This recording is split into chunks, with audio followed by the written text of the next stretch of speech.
প্রায় ১,৫০০ কোটি টাকা জ্ঞাত আয় বহির্ভূত সম্পদ অর্জনের অভিযোগে এস আলম গ্রুপের চেয়ারম্যান মোহাম্মদ সাইফুল আলম ও তার স্ত্রী ফারজানা পারভিনের নামে দুটি মামলা করেছে দুর্নীতি দমন কমিশন।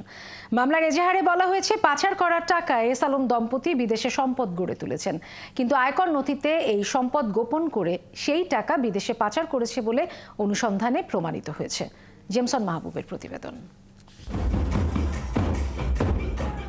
অবৈধ সম্পদ অর্জনের অভিযোগে এবার দুদকের মামলার আসামি হলেন এস আলম গ্রুপের চেয়ারম্যান মোহাম্মদ সাইফুল আলম ও তার স্ত্রী ফারজানা পারভিন। বিতর্কিত এই ব্যবসায়ী দম্পতির বিরুদ্ধে অবৈধ সম্পদ অর্জনের এটি দুদকের প্রথম মামলা।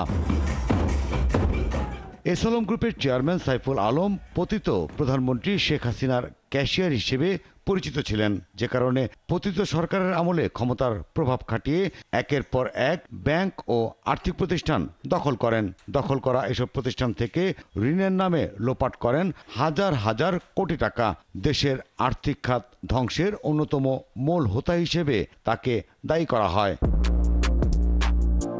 দেশের টাকা লোপাট করে Singapore, Cyprus, British Virginia island সহ বিভিন্ন দেশে সম্পদ গড়ে তোলেন সাইফুল দম্পতি, কিন্তু বিদেশে থাকা সেই সম্পদের তথ্য তাদের আয়কর নথিতে উল্লেখ করা হয়নি। এই টাকা তারা বিদেশে পাচার করেছেন বলে প্রাথমিক অনুসন্ধানে নিশ্চিত হয়েছে দুদক। তাদের দুজনের বিরুদ্ধে প্রায় ১৫০০ কোটি টাকারও বেশি মূল্যের জ্ঞাত আয়ের উৎস বহির্ভূত সম্পদ অর্জনের অপরাধ অনুসন্ধানকালে প্রমাণিত হয়েছে। এই কারণে তাদের দুজনের বিরুদ্ধে পৃথক দুটি মামলা রুজুর সিদ্ধান্ত গৃহীত হয়েছে।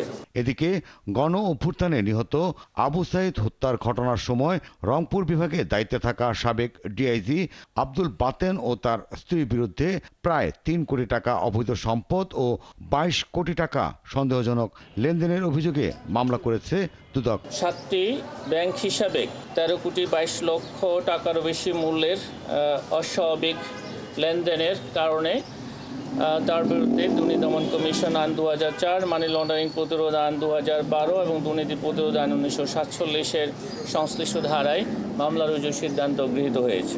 এর আগে দুদকের আবেদনের প্রেক্ষিতে সাবেক ডিআইজি আব্দুল বাতেনের সম্পদ ও ৫টি ব্যাংক অ্যাকাউন্ট অবরুদ্ধের আদেশ দেয় আদালত। জেমসন মাহবুব, ৭১, ঢাকা।